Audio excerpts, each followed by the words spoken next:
Welcome to the Ally Invest Service Show. I'm Jason May, Senior Director of our Ally Invest Customer Care and Experience team. I'll be your today's host, filling in for Brian Overby, who's getting a much-deserved day off. Our show today, the theme is going to be how to set up your account once you've opened it. I'm joined today by Allison Elliott, one of our quality assurance team members. She's a resident expert when it comes to all of this. She'll be covering the theme, but remember, our viewers are the ultimate drivers of the content of this show. If you have any general questions about the platform, please start by putting them into the chat box off to the right-hand side. I do have to point out, though, that due to privacy concerns, we ask that you not put any account-specific or personal information, as your privacy is the utmost concern for us. So without further ado, I'd like to introduce Allison. So Allison, interestingly enough, I just opened up a custodial account for my son. So this content is right up my alley. What are some of the key settings that I should be looking at now that I've got the account open? Hey, Jason, good morning. So we talked a few weeks ago about how to go through and open up your account and fund it. So now that the account is open and funded, what do you do with it? So a couple of things we're going to talk about today. We're going to go over some different settings that you have available on your Ally page. So when you come into your Ally account, you do have your dashboard here.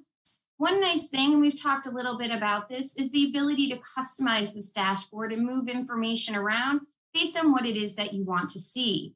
So a couple of things here, you'll notice on the top of these different boxes, when you hover over them, you'll get a little handprint. That handprint allows you to move them around throughout your screen. So you can organize them and see which way you want to see them. Right now I have it set up. I like to see my holdings. I've got some securities here on my watch list, and we'll talk about how to add those. If I have any open orders, I can see those as well. And then I have some chart options here too. So we'll take a look at all of those, as well as how to set them up and how to move them around throughout your screen. The first thing we're going to talk about are the settings here. So if you look at your dashboard, you'll notice there's a little cog next to where it says dashboard. If you click on that link there, it'll give you an option to go to all settings. From that page, you're going to see a lot of different things available for you here that you can set up and customize your account as a whole. So if you'd like, you can have trade alerts. Again, that's something that you can easily just click on to turn both on and off. Your theme status, if you want it darker or lighter. If you want to show your account number, this is really great because it defaults to just showing the last 4 digits of your account number. If you need to call in and someone says, hey, what's your account number? And you're only seeing the last 4, you can come in here and you can definitely go in and click on that to show the full account number that you have there. So that is an option for you as well. Here in your dashboard settings, again, these are all the different things that we looked at on the previous page, your holdings, your orders, any events, watch list, things like that. You can choose what you want to show on your main page. So you just click or unclick the boxes here, and that will show those up on the main screen. Another option here for your settings are your trade ticket settings. So the trade ticket is what you're actually going to go into when you're placing your trade. You can actually have your trade ticket default depending on what it is that you want to do. So what your default quantity is, depending on how frequently you trade. If you trade in round 100 share lots, you can go in and default it that way. You can choose if you want to default to buy, sell short, or buy to cover, again, depending on what it is that you do most frequently. You can also choose what type of order you want it to default to. A market order, limit order, stop, or stop limit. Now, this doesn't mean that every single order you have to do is going to be that type of order, but it does set up on a default for you. So if you know, hey, most of the time I like to put in limit orders, you can default it to limit. And when you go to the trade ticket, that will automatically be set up for you. If you are making an order and it's not going to be a limit order, you can always go in and change that when you're actually in the trade ticket, but this will set it up as a default for you. Another thing here that we see a lot of is adding option trading or margins to your account. So when you set up your account, if you didn't choose to have options or margin, there's an option where you can go in and add it later. And we'll take a look at how to go through and actually add that option and margin trading level. And it looks like we have some questions today. Yeah, Allison, we've got a question coming in from William Mitchell. Speaking of margin, so the allied margin requirement on a spread, is that the difference between the strike prices, or is that the difference between the premiums of the sell and the buy? That is a very good question. So you want to know I'm sorry, can you read that question again, Jason? Yeah, I want to make sure I absolutely. understand it before I answer. So uh, William Mitchell is wanting to know what the margin requirements would be on a spread that he's trying to place. And so he's wanting to know, is the margin requirement going to be based upon the differences of the two strike prices, or is it going to be the difference between the two premiums that he's getting for the sell and the buy? That is a really good question. And I'm going to apologize in advance because margin spreads are not my area of expertise. So if you don't mind, we can get some Absolutely. additional information and get back to you on that. Brian Overby, as you all know, is our resident expert on options and margins. So we will carry that over into our next show next week. I assume that our next question from Zishan is also related to option requirements. So we will carry that over, and Brian will cover that with us next Monday. So back to getting the account set up, Allison. If you could, I'd really interested to know, what are some of the other features that I should be looking at now that I've got my son's account open? Great questions, Jason. So a lot of different options that are available for you. So again, depending on what it is you're looking to do, if you go back to your dashboard, again, here are all your different options to set up your account and view your account. Depending on what it is that you're looking to trade, what securities you're interested in, you can set up a watch list. And this puts all of those symbols quickly at a glance so you can view and see what those particular securities are doing. So this is different than any securities that you hold in your account, because any securities that you hold in your account, you'll see that in your holdings. But this would be maybe some other securities that you're interested in but haven't yet purchased. So you can go in here and the easiest way to do it is you can go in and add a symbol in here. So let's take, for example, put in AT&D. So I can type the symbol in here or the name of it, click on and it will show right here on my chart. And I can also add that to my watch list if that's something that I want to look at going forward. So here we can see this is the chart here based on the particular symbol. It defaults to 3 months, but again, you can change around how often. So if you want to look at it over a 1 month period, you want to go out for a long term and look at it over the 5 years, you can take a look and see all the different options that you have available. And you can see the chart here. So that's one thing you can easily look at without actually having to go into the details, even if it's not a security that you currently own. From your watch list here, you'll also see there is an option to rename. So if you want to have different customized ones, so Jason, if you do have multiple accounts, what you're investing for your son versus what you're investing for yourself, those may be different things. So you can go in here and you can have multiple watch lists. So maybe you have one specifically for a rainy day fund or for a child or for your retirement. You can go in and change the name of your watch list and you can rename it to whatever you'd like it to be. So let's rename ours.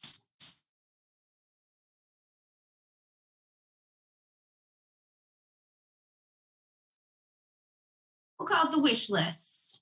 So now this will come up as my wish list. Now, let's say, for example, I want to do a new one. I can create a new watch list here, and I can add in additional securities to this, which will be separate. So I can choose whatever you want. So again, search the symbol to start building it out. And then you can add in different ones. And from your drop list, you'll go in and click on the ones that you want to view, and different securities will show up there. There's also an options next to your watch list here. You'll see that little gear icon again.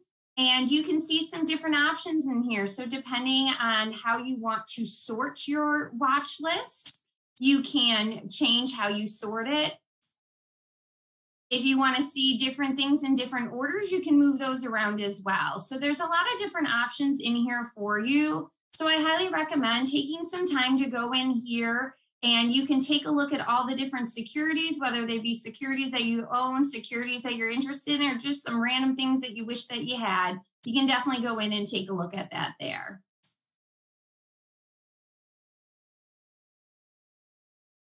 Now, going back to our charts here, when you click on a security, the chart will update over here as well, because you'll see the charts that you have for that particular security. Oh. And when you click on it, it'll take you into the details of that particular security. So for example, we clicked on AMC, so we can go ahead and take a look. And that gives you all the details. It'll give you news about the particular security, the charts that it has. You'll get some ratings over here as well. So you can do some additional research. You can also see the dividends, the X date, and the pay date if you're interested in that. And this is for any security that you own or any security that you're interested in. You can go in and search for that information, and it will be listed in here under the research for it. And from the top of that page, you can go in and you can search any other security as well. So you can stay in this page and continue to do research on the securities without having to go back to the main page.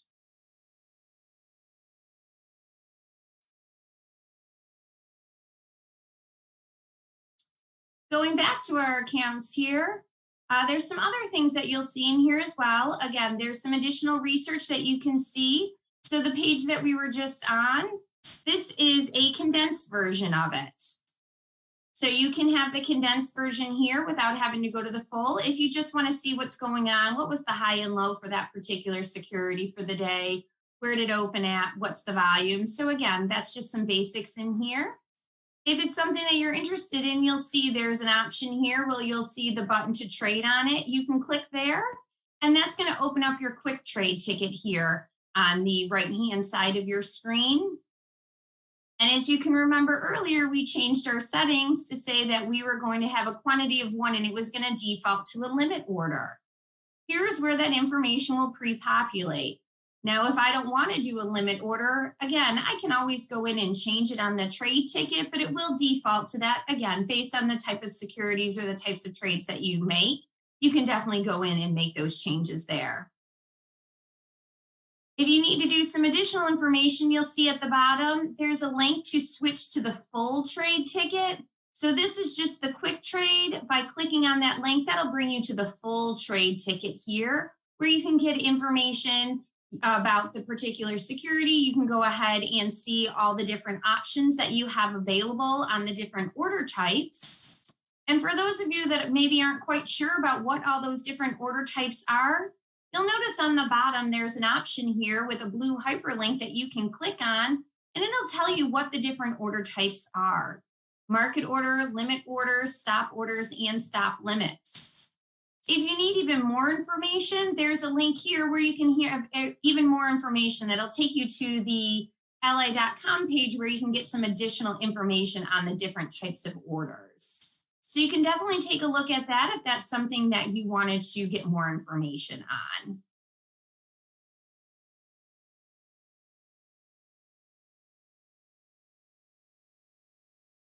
Yeah, so Allison, now that I'm taking a look at all of this, this is really valuable information. I think I'm going to sit down with my son probably this evening and make sure that he has some understanding so that he can have some ownership in this. I guess the other thing is I've also opened up an Ally bank account for him, and so he's starting to put some money in there.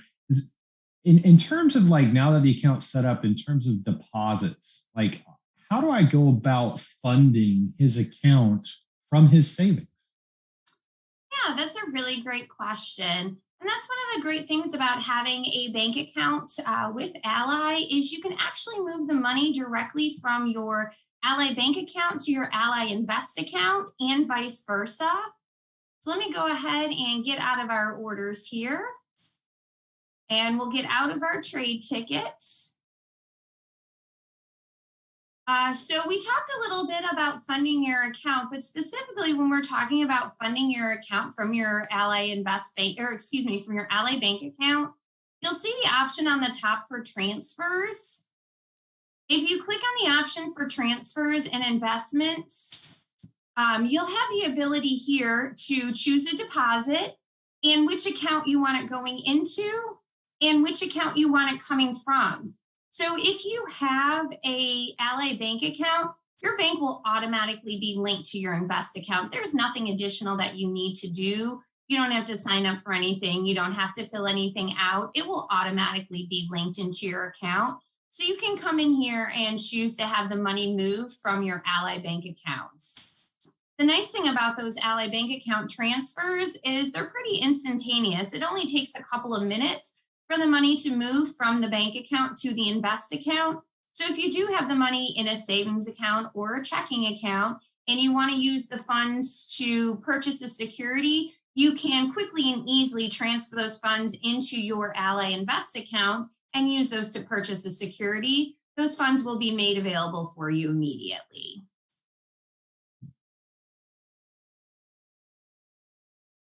So, Allison, is there an advantage of having the Ally bank account versus like an external account in terms of funds availability?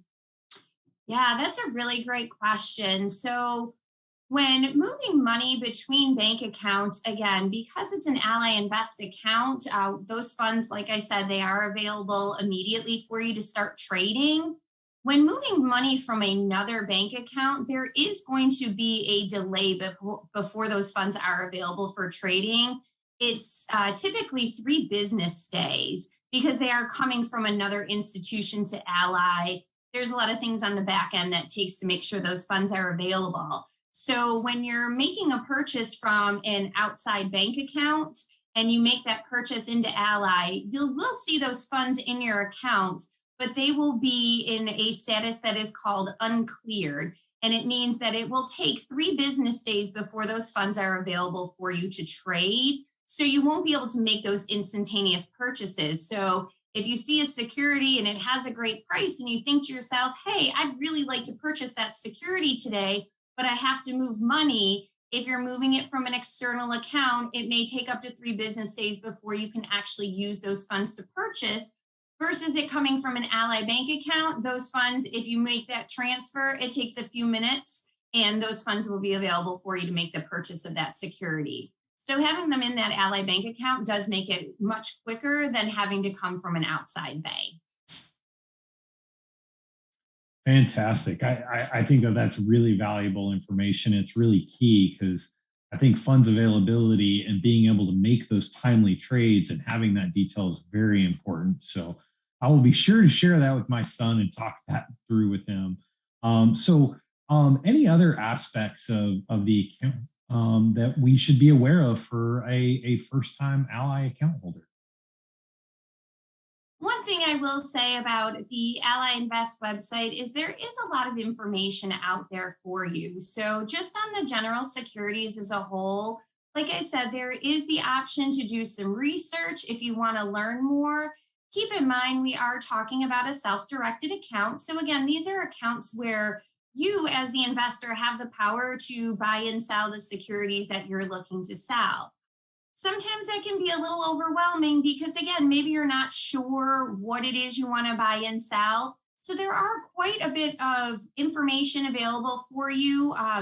there is a tab on the top you'll see for research, where you can do research on the markets, on individual stocks, on options, if options trading is your thing. So you can see a lot of different information out here. It'll give you market news, stories, things along those. It'll also tell you any sort of main events that are coming up. And again, this is not specific for just your account, but this is for the market as a whole. So based on the date of, let's see, today the 13th, we can see there are 113 stocks with dividends. And if you click on them, you can get more information about that there. So you can see a lot of what's going on through that research. You can do it on individual stocks as well. We looked a little bit on this page. When you click on a stock, whether it be from your holdings or from your list, you can see details for the research here as well. So that is all information that is available for you. Same thing with options. If you want to learn more about options, the options change, you can go here and look for that information as well.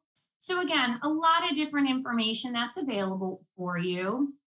If options is something that you are looking to trade, again, you do need to be qualified to trade the options. There is a disclaimer on, everything that you need to know. You'll see this when you go through and sign up for options, so you can see the risks of the different options.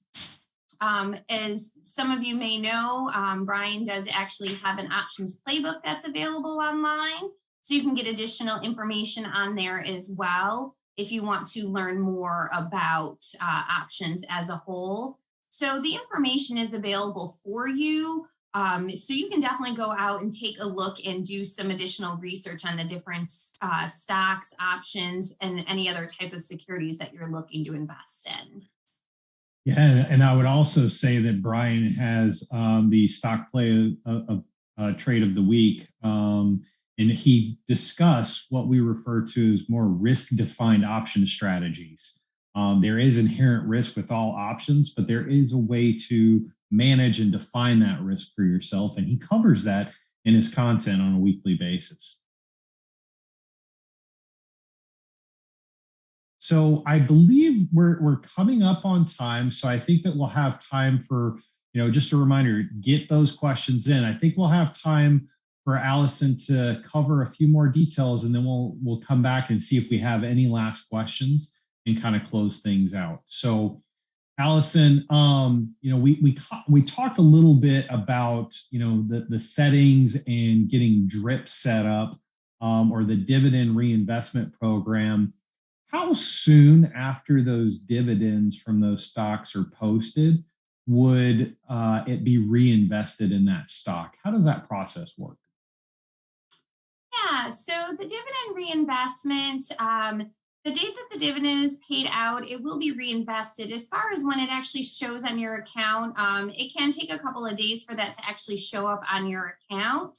So that is an option that's available for you. Keep in mind when you're setting up DRIP, it's going to be based on when the particular securities actually declare their dividends. So there's different dates involved with the dividends. When they declare it, when you have to hold it by, when they actually pay it out. So those are just some things to keep in mind, that DRIP needs to be set up prior to that dividend X date. So that is something to keep in mind when setting up DRIP for when that will be reinvested for you. Again, those dividends, when they are reinvested, they will buy additional shares of the security. If it's not enough to buy whole shares, that's when you'll see those fractional shares in your account. So it'll say, a fractional amount of what you actually own. So you will see that in your account as well. All right, fantastic. Well, I don't see that we have any additional questions. So with that being said, I would say please be sure to hit that like button, hit that bell notification so that you get notified anytime that we have a new show. And of course, subscribe. We will be back here next week, Monday. Brian Overby will be returning. We will follow up with some of the questions around options and bring that forward into our show next week. And until then, everyone, have a wonderful week.